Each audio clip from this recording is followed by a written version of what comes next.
ಹೆಣ್ಮಕ್ಳಿಗೆ ಏನು ಅನ್ಯಾಯ ಆಗತ್ತೋ ಅಂತ ಒಂದು ಮಹಿಳಾ ಆಯೋಗ ಐತೆ, ಅದೇ ಗಂಡು ಮಕ್ಳಿಗೆ ಅನ್ಯಾಯ ಆದರೆ ಒಂದು ಆಯೋಗ ಬೇಡವಾ? ಬೇಕು, ನಮಗೂ ಆಯೋಗ ಬೇಕು. ಅದಕ್ಕೆ ನಮ್ಮ ವಿ.ಟಿ. ಸೂರ್ಯ ಅವರು ಇದ್ದಾರಲ್ಲ ಅಂಥ ಟೈಗರ್ ಆ ಥರ ಬರಬೇಕು. ನನ್ನ ಸ್ನೇಹಿತನು ಕೂಡ ಈಗ ಅದೇ ಪರಿಸ್ಥಿತಿ ಆಯಿತು. ಅವನಿಗೂ ಒಂದು ಮದುವೆ ಆಗಿತ್ತು. ನೋಡಿದ್ರೆ ಅವನಿಗೆ ಒಂದು ಹನಿ ಟ್ರ್ಯಾಪ ಸಿಗಾಕೊಂಡ. ಕೊನೆಗೆ ಲಾಸ್ಟಲ್ಲಿ ಅವನು ಸೂಸೈಡ್ ಮಾಡ್ಕೋಬೇಕಾದ ಪರಿಸ್ಥಿತಿ ಬಂತು. ಈಗ ಅವನ ಫ್ಯಾಮಿಲಿ ಬೀದಿಗೆ ಬಂದಿದೆ.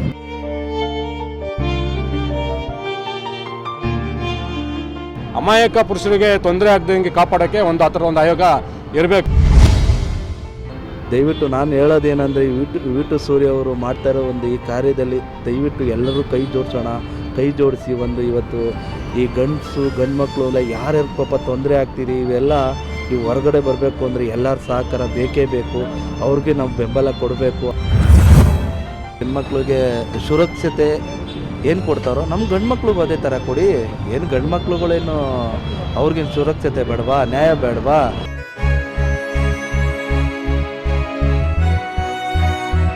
ಹೆಣ್ಣು ಮಕ್ಕಳದ್ದು ಏನೋ ಪ್ರಾಬ್ಲಮ್ ಸರಿ, ಫಸ್ಟ್ ಟಾರ್ಗೆಟ್ ಆಗೋದು ಪುರುಷನೇ ಸರ್.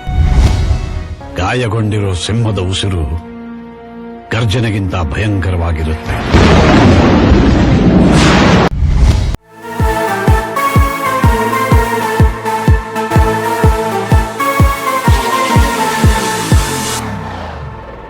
ಪುರುಷ ರಕ್ಷಣಾ ಆಯೋಗ ಬಗ್ಗೆ ನಿಮ್ಮ ಅನಿಸಿಕೆ ಏನು ಸರ್? ಅನಿಸಿಕೆ ಅಂದರೆ ಇದು ಮಹಿಳಾ ಆಯೋಗ ಇದು ಅಂತೆಲ್ಲ ಇದೆ. ಅದರಿಂದ ಏನು ಅಂದರೆ ಪುರುಷ ಆಯೋಗನೂ ಬಂದರೆ ಒಳ್ಳೆಯದು. ಯಾಕೆಂದರೆ ಪುರುಷರ ಮೇಲೆ ಏನು ಶೋಷಣೆ ಆಗ್ತಾಯಿಲ್ವಾ, ಅನ್ಯಾಯ ಆಗ್ತಾಯಿಲ್ವಾ?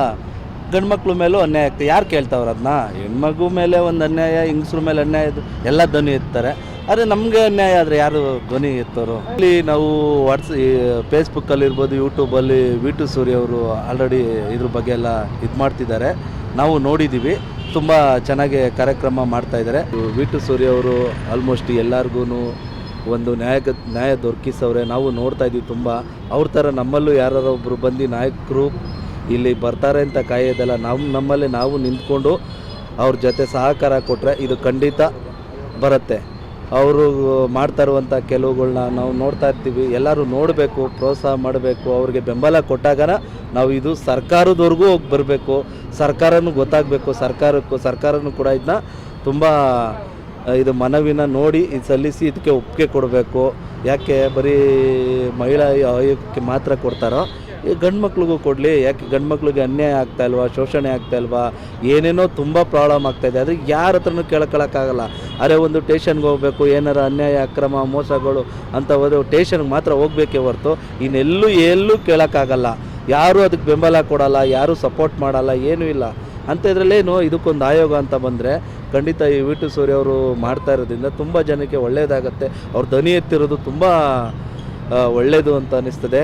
ಯಾಕೆಂದರೆ ಒಳ್ಳೇದಾಗ್ತಿದೆ. ಅವ್ರು ಮಾಡ್ತಾ ಇರೋ ಕೆಲವು ಇದನ್ನೆಲ್ಲನೂ ನೋಡ್ತಾ ಇದ್ದರೆ ತುಂಬ ಇಂಥವರು ಬರಬೇಕು, ಮುಂದೆ ಮಾಡ್ತಾ ಇರೋದು ತುಂಬ ಇದಕ್ಕೆ ಅವ್ರಿಗೆ ಎಂಕರೇಜ್ ಕೊಡಬೇಕು. ಎಲ್ಲರೂ ಕೂಡ ಬಂದು ಸಹಕಾರ ನೀಡಿ ಬೆಂಬಲ ಕೊಟ್ಟರೆ ಇದು ಎಲ್ಲೋ ಒಂದು ಮಟ್ಟಕ್ಕೆ ಹೋಗುತ್ತೆ. ಇದನ್ನ ಖಂಡಿತವಾಗ್ಲೂ ಎಲ್ಲರೂ ನೀವು ಸಪೋರ್ಟ್ ಮಾಡಿ, ಇದನ್ನ ಎಲ್ಲರೂ ಕೈ ಜೋಡಿಸಿ ಇದಕ್ಕೆ ಬೆಂಬಲ ಕೊಡಿ. ವಿ.ಟಿ. ಸೂರ್ಯ ಅವ್ರಿಗೆ ಮಾಡ್ತಾ ಇರೋದಕ್ಕೆ ಎಲ್ಲರೂ ನಿಂತ್ಕೊಂಡು ನಾವು ಖಂಡಿತವಾಗ್ಲೂ ಸಪೋರ್ಟ್ ಮಾಡ್ತೀವಿ, ನಿಂತ್ಕೊಳ್ತೀವಿ. ಬೇಕು ಅಂದರೆ ಆಲ್ರೆಡಿ ಎಲ್ಲರಿಗೂ ಗೊತ್ತಾಗ್ತಿದೆ. ಇವತ್ತೇನೆಂದರೆ ಒಬ್ಬ ಯಾರೋ ಒಂದು ಬೆಳೆದು ಬಿಸ್ನೆಸ್ ಮ್ಯಾನ್ ಅಂತ ಸುಮಾರಾಗಿ ಏನೋ ಒಂದು ಕಷ್ಟಪಟ್ಟು ಸಾಲನೋ ಸೋಲನೋ ಒಂದೇನೋ ಮಾಡ್ಕೊಂಡು ಹೋದರೆ ಅವನ ಮೇಲೆ ಕಣ್ಣು. ಯಾವ ರೀತಿಲಿ ಅಂದರೆ, ನಾನು ಎಲ್ಲರ ಬಗ್ಗೆನೂ ಹೆಣ್ಮಕ್ಳುಗಳು ಬೆಳ್ತಲ್ಲ, ಯಾವ ರೀತಿಲಿ ಬಳಸ್ಕೋತಾ ಇದ್ದಾರೆ ಅಂದರೆ ಅವ್ರನ್ನ ಏನೇನೋ ಅವ್ರ ರೀತಿಲಿ ನೋಡಿಕೊಂಡು ಅವರು ದುಡ್ಡು ಯಾವುದೋ ಒಂದು ಫ್ರೆಂಡ್ಶಿಪ್ ಮಾಡೋರು ಇರ್ಬೋದು, ಏನೇ ಇರ್ಬೋದು. ಇವತ್ತು ಆಲ್ರೆಡಿ ಎಷ್ಟೋ ನೋಡ್ತಾ ಇದ್ದೀವಿ. ಬರೀ ಹೆಣ್ಮಕ್ಳುಗಳಿಂದ ಎಷ್ಟೊಂದು ತೊಂದರೆಲಿ ಸಿಗಾಕೊಂಡು ಅವರ ಪರಿಸ್ಥಿತಿ ಗೋಳಾಟ. ಈಗ ನಮ್ಮಂಥ ಮಿಡಲ್ ಕ್ಲಾಸು ಹೋಗಲ್ಲ ಬಿಡಿ. ಈಗ ಯಾಕೆ ದುಡ್ಡಿರುವಂಥವ್ರು ಕಷ್ಟಪಡ್ತಾ ಇರೋದು ನೋಡ್ತಾ ಇದ್ದರೆ ಕೆಲವರು ಸಾಲ ಮಾಡ್ಕೊಂಡು ಇನ್ನೂ ಸಾಲಗಾರಾಗಿ ಅವ್ರು ಮಾಡೋ ಒಂದೊಂದು ಫಜೀತಿಗೂ ಒಂದೊಂದು ಥರ, ಯಾವ ಥರ ಹನಿ ಟ್ರ್ಯಾಪು, ಲವ್ ಮಾಡೋದಿರ್ಬೋದು, ಪ್ರೀತಿ ಮಾಡೋದಿರ್ಬೋದು, ಇನ್ನೂ ಒಂದು ಏನೋ ಒಂದು ವ್ಯವಹಾರಗಳು ಮಾಡಿಕೊಂಡು ಅಲ್ಲಿಂದ ಕೆಲವು ದುಶ್ಚಟಗಳಿಂದ ದುಷ್ಟವಾಸಗಳಿಂದ ಅವ್ರನ್ನ ಬಳಸ್ಕೊಂಡು ಕೊನೆ ರೀತಿಲಿ ಅವ್ರನ್ನ ಒಂದು ವೀಡಿಯೋ ಮಾಡಿಕೊಂಡು ಹಿಂಗೆ ಎದುರಿಸ್ತೀನಿ, ಕಂಪ್ಲೇಂಟ್ ಕೊಡ್ತೀನಿ, ಇಲ್ಲ ಇದು ಮಾಡ್ತೀನಿ ಅಂತ ತಗೊಂಡು ಬಂದು ಬೀದಿಗೆ ಬಿಡ್ತಾರೆ. ಬೀದಿಗೆ ನಿಂತ್ಕೊತಾರೆ. ಆವಾಗ ಬೀದಿಲಿ ನಿಂತ್ಕೊಂಡಾಗ ಆ ಪರಿಸ್ಥಿತಿ ಯಾವ ಶೋಷಣೆಗೆ ಹೋಗ್ಬೇಕು? ಅದೇ ಒಂದು ಹೆಣ್ಮಗು ಆದರೆ ಒಂದು ಮಹಿಳಾ ಆಯೋಗಕ್ಕೋ ಒಂದು ಕಂಪ್ಲೇಂಟೋ ಒಂದು ಕೊಟ್ಟರೆ ಪಟ್ಟಂತ ಅದು ಟಿ ವಿಲೆಲ್ಲ ಬಂದಿದ್ದಾಗುತ್ತೆ. ಅದೇ ಒಂದು ಗಂಡು ಮಕ್ಳಿಗೆ ಯಾರು ಕೇಳಬೇಕು? ಏನು ಹೇಳ್ತಾರೆ ಹೇಳಿ? ಹೇಳಿದ್ರೆ ಅವ್ರಿಗೊಂದು ಫ್ಯಾಮಿಲಿ ಇರುತ್ತೆ, ಒಂದು ಬದುಕಿರುತ್ತೆ, ಒಂದು ಜೀವನ ಇರುತ್ತೆ, ಒಂದು ಮದುವೆ ಆಗಿದ್ರೆ ಹೆಂಡತಿ ಇರ್ತಾರೆ, ಅಪ್ಪ ಅಮ್ಮ ಇರ್ತಾರೆ, ಎಷ್ಟು ಅವರು ಒದ್ದಾಡ್ತಾ ಇರ್ತಾರೆ ಅಂದರೆ ಆ ಒದ್ದಾಟದಲ್ಲಿ ತನ್ನ ಪ್ರಾಣನೇ ಕಳ್ಕೊಬೋಂಥ ಪರಿಸ್ಥಿತಿ ಬಂದ್ಬಿಡುತ್ತೆ. ಇವತ್ತು ನೋಡ್ತಾ ಇದ್ದೀರ ತುಂಬ ಎಷ್ಟು ಪರಿಸ್ಥಿತಿ ಬರ್ತದೆ, ಹೇಳೋಕ್ಕಾಗಲ್ಲ, ಬಿಡೋಕ್ಕಾಗಲ್ಲ. ಇವತ್ತು ಆ ಪರಿಸ್ಥಿತಿಲಿ ಕೂತ್ಕೊಂಡವ್ರು. ಅದಕ್ಕೆ ಇದು ಈ ಹನಿ ಟ್ರ್ಯಾಪ್ ಅನ್ನೋದು ದಯವಿಟ್ಟು ಇದು ಸರ್ಕಾರ ಗಮನಕ್ಕೆ ಬಂದು ಇದನ್ನ ದಯವಿಟ್ಟು ಈ ವಿ2 ಸೂರ್ಯರು ಈ ಧ್ವನಿ ಎತ್ತಿರೋದ್ರಿಂದ ಅವರು ಮಾಡ್ತಾ ಇರುವಂಥ ಕೆಲಸ ಕಾರ್ಯಗಳು, ಕೆಲವರು ಇಲ್ಲಿ ನಮ್ಮ ಹೆಣ್ಮಕ್ಳು ಅಂತ ಹೇಳೋದಲ್ಲ, ಕೆಲವಂಥ ಹೆಣ್ಮಕ್ಳು, ಆಮೇಲೆ ಹೆಣ್ಮಕ್ಳ ಬಗ್ಗೆ ಅದೇ ನಾನು ಹೇಳ್ತಾ ಇಲ್ಲ, ಖಂಡಿತವಾಗ್ಲೂ ಕೆಲವು ಹೆಣ್ಮಕ್ಳು ಈ ದುಡ್ಡಿನ ಆಸೆ ಮತ್ತು ಈ ಹೆಣ್ಮಕ್ಳುಗಳು ಈ ಕೆಲವ್ರನ್ನ ಹಾಳು ಮಾಡಿ ನೀನು ಈ ಥರ ಮಾಡು, ಈ ಥರ ಕಿತ್ಕೋ, ಈ ಥರ ಮಾಡು ಅನ್ನೋ ಬೀದಿಗೆ ತಳ್ಳೋದು ಎಷ್ಟು ರೀತಿಲಿ ಸರಿ ಹೇಳಿ? ಅದೇ ನಾವು ಒಂದು ಗಂಡು ಮಕ್ಳುಗಳು ನಾವೇನಾರ ಒಂದು ಮಾಡಿದ್ರೆ ಅದನ್ನ ಈ ಥರ ಮಾಡಿದ್ರು, ಹಂಗೆ ಮಾಡಿದ್ರು, ಹಿಂಗೆ ಮಾಡಿದ್ರು. ಹನಿ ಟ್ರ್ಯಾಪ್ ಆಗಿ ಯಾವ ಥರ ಆಗಿದೆ ಅಂದರೆ ಇವತ್ತು ರಾಜಕಾರಣಿಗಳನ್ನೇ ಬಿಡ್ತಿಲ್ಲ. ಎಂತೆಂಥ ರಾಜಕಾರಣಿಗಳು ಇವತ್ತು ಪದವಿ ಹೋಗಿದೆ, ಜೈಲಲ್ಲಿ ಹೋಗುವಂಥ ಪರಿಸ್ಥಿತಿ ಬಂದಿದೆ ಇವತ್ತಿನ ನಮ್ಮ ಸಮಾಜದಲ್ಲಿ. ಅಂದರೆ ಈ ಹನಿ ಟ್ರ್ಯಾಪ್ ಅನ್ನೋದು ತುಂಬ ಕುತ್ಕೊಂಡ್ಬಿಟ್ಟಿದೆ, ಅದು ಅಳ್ಬಿಟ್ಟಿದೆ. ಹಂಗೆ ಯಾವ ಥರ ಅಳ್ಳಿದೆ ಅಂದರೆ ಅದು ಇದು ಮಾಡೋಕ್ಕಾಗ್ತಾಯಿಲ್ಲ, ಬಿಡ್ಸೋಕ್ಕೆ ಆಗ್ತಾಯಿಲ್ಲ. ಇದಕ್ಕೇನೆಂದರೆ ಯಾರು ಒಂದು ರೀತಿಲಿ ದನಿ ಎತ್ತಾಯಿಲ್ಲ, ಮಾಡ್ತಾಯಿಲ್ಲ, ಏನು ಬಿಡ್ತಾಯಿಲ್ಲ. ಇದಕ್ಕೆ ನಿಜವಾಗ್ಲೂ ಏನಾದ್ರು ಒಂದು ಪರಿಹಾರ ಕಂಡುಹಿಡಿಯಲೇಬೇಕು. ಇದಕ್ಕೆ ಪರಿಹಾರನ ಸರ್ಕಾರ ಒಂದು ಸೂಕ್ತ ಮಟ್ಟದಲ್ಲಿ ಒಂದು ಇದನ್ನ ಈ ಒಂದು ಆಯೋಗನ ಈ ವಿ2 ಸೂರ್ಯವರು ಮಾಡ್ತಾ ಇರೋದ್ರಿಂದ ಇವ್ರಿಗೆ ಬೆಂಬಲ ಕೊಡಬೇಕು. ಇದು ಯಾವುದಾರ ಒಂದು ಆದೇಶನ ಮಾಡಬೇಕು. ಈ ಥರ ಮಾಡಿದಾಗೆ ಹನಿ ಟ್ರ್ಯಾಪ್ ಎಲ್ಲ ಈಗ ಹೊರ ರಾಜ್ಯಗಳಿಂದ, ಹೊರ ದೇಶಗಳಿಂದ ಅವ್ರುಗಳಿಂದ ಹೆಣ್ಮಕ್ಳು ಬರ್ತಾರೆ, ಬಾಂಗ್ಲಾ ಇರ್ಬೋದು, ಅಲ್ಲಿಂದ ಇಲ್ಲಿಂದ ನೇಪಾಳೀಸ್, ಎಷ್ಟು ದಂಧೆಗಳು ಥರ ಹನಿ ಟ್ರ್ಯಾಪ್ ಮಾಡಿಸ್ತಿದ್ದಾರೆ ಅಂದರೆ ತುಂಬ ಈ ಸಾಮಾನ್ಯವಾಗಿ ನಮ್ಮಂಥ ಈ ಬಡ ಕುಟುಂಬ ಮಿಡಲ್ ಕ್ಲಾಸ್ಗಳು ಏನೋ ಒಂದು 5 ಲಕ್ಷ 10 ಲಕ್ಷ ಸಾಲನೋ ಬ್ಯಾಂಕಲ್ಲೋ ತಂದು ಏನೋ ಒಂದು ವ್ಯವಹಾರ ಮಾಡ್ತೀವಿ. ಇಲ್ಲಿ ಇವತ್ತು ನಾವು ಕೂಡ, ನನ್ನ ಸ್ನೇಹಿತನೂ ಕೂಡ ಈಗ ಅದೇ ಪರಿಸ್ಥಿತಿ ಆಯಿತು. ಅವನಿಗೂ ಒಂದು ಮದುವೆ ಆಗಿತ್ತು, ನೋಡಿದ್ರೆ ಅವನು ಈ ಒಂದು ಹನಿ ಟ್ರ್ಯಾಪ್ ಸಿಗಾಕೊಂಡ. 1 ಲಕ್ಷ ಕೊಡು, 2 ಲಕ್ಷ ಕೊಡು, 50,000 ಕೊಡು, ಈ ಥರ ಹೆಂಗೆ ಪರಿಸ್ಥಿತಿ. ಈಗ ಅವ್ನಿಗೆ ಮದುವೆ ಮಕ್ಕಳೆಲ್ಲ ಆಗತ್ತೆ, ಒಂದು ಟೇಷನ್ಗೆ ಹೋದರೆ ಅದು ಒಂದು ಮೀಡಿಯಾ ಬರುತ್ತೆ, ಅದು ಹೇಳ್ಕುವಂಥ ಪರಿಸ್ಥಿತಿನೂ ಆಗಲ್ಲ. ಅದು ಲಾಸ್ಟಲ್ಲಿ ಹೆಂಗೆ ಉಲ್ಟಾ ಹೊಡಿತಾರೋ, ಹೆಂಗೆ ಪರಿಸ್ಥಿತಿ, ಅದ್ರ ಬದಲು ಹೋಲಿ ಅಂತ ಕೊನೆಗೆ ಲಾಸ್ಟಲ್ಲಿ ಅವನು ಸೂಸೈಡ್ ಮಾಡ್ಕೋಬೇಕಾದ ಪರಿಸ್ಥಿತಿ ಬಂತು. ಈಗ ಅವ್ನ ಫ್ಯಾಮಿಲಿ ಬೀದಿಗೆ ಬಂದಿದೆ. ಏನು ಮಾಡೋಕ್ಕಾಗತ್ತೆ? ಈ ಹನಿ ಟ್ರ್ಯಾಪಿಂದ ಯಾವ ಲೆವೆಲ್ಗೆ ತಗೊಂಡು ಹೋಗ್ತಾರೆ ಅಂತ ಊಹೆನೂ ಮಾಡ್ಕೊಳಕ್ಕಾಗಲ್ಲ. ಇದಕ್ಕೆ ದಯವಿಟ್ಟು ಸರ್ಕಾರ ಏನಾದ್ರು ಒಂದು ಪರಿಹಾರನ ಕಂಡುಹಿಡಿಯಲೇಬೇಕು. ಇದಕ್ಕೆ ಸೂಕ್ತ ಒಂದು ದಾರಿನ ಮಾಡಲೇಬೇಕು. ಯಾಕೆಂದರೆ ಇವತ್ತು ಹನಿ ಟ್ರ್ಯಾಪ್ ಅಷ್ಟೊಂದು ಹಬ್ಬೋಗಿದೆ. ಇದನ್ನ ದಯವಿಟ್ಟು ನಾನು ಹೇಳೋದೇನೆಂದರೆ ವಿ2 ಸೂರ್ಯ ಅವರು ಮಾಡ್ತಾ ಇರೋ ಒಂದು ಈ ಕಾರ್ಯದಲ್ಲಿ ದಯವಿಟ್ಟು ಎಲ್ಲರೂ ಕೈ ಜೋಡಿಸಿ ಒಂದು ಇವತ್ತು ಈ ಗಂಡು ಮಕ್ಕಳು ಒಂದು ಇದಕ್ಕೆ ಪಾಪ ಅವ್ರಿಗೆ ಆಗ್ತಾ ಇರೋ ನಮ್ಮ ಎಲ್ಲರಿಗೂ ತೊಂದರೆ, ಅವ್ರಿಗೆ ಅಂತಲ್ಲ, ಯಾರ್ಯಾರು ಪಾಪ ತೊಂದರೆ ಆಗ್ತಿದೆ, ಇವೆಲ್ಲ ಈ ಹೊರಗಡೆ ಬರಬೇಕು ಅಂದರೆ ಎಲ್ಲರ ಸಹಕಾರ ಬೇಕೇ ಬೇಕು.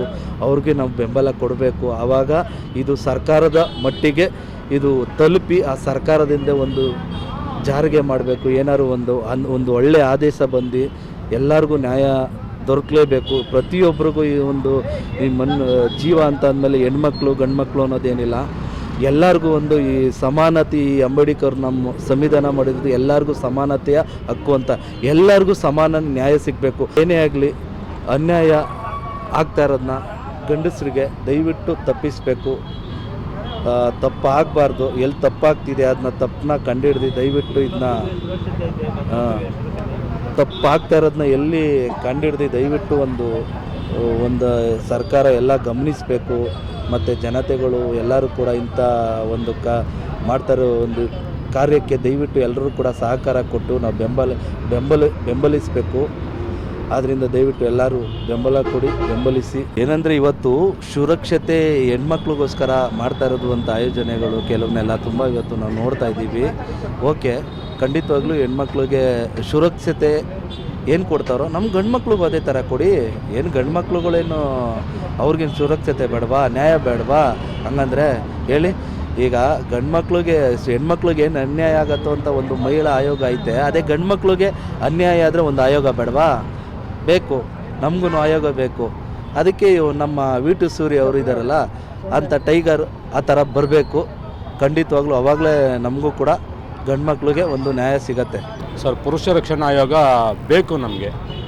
ಯಾಕಂದರೆ ಇವಾಗ ಮದುವೆಯಾಗಿ ಹೆಣ್ಮಕ್ಳು ಯಾವುದೇ ರೀತಿ ಒಂದು ಮದುವೆಯಾಗಿ ಒಂದು ಸ್ವಲ್ಪ ದಿನಕ್ಕೆ ಹೆಣ್ಮಕ್ಳು ಅವ್ರ ಪ್ರಾಬ್ಲಮಿಂದ ಅಥವಾ ಏನೇ ಕಿರುಕುಳ ಆಗದೇ ಇದ್ರೂ ಏನೇ ಒಂದು ಹೆಚ್ಚು ಕಮ್ಮಿ ಆದ್ರೂ ಅದು ಬಂದ್ಬಿಟ್ಟು ಅದು ಹೊಣೆ ಬಂದ್ಬಿಟ್ಟು ಪುರುಷನ ಮೇಲೆ ಇರುತ್ತೆ.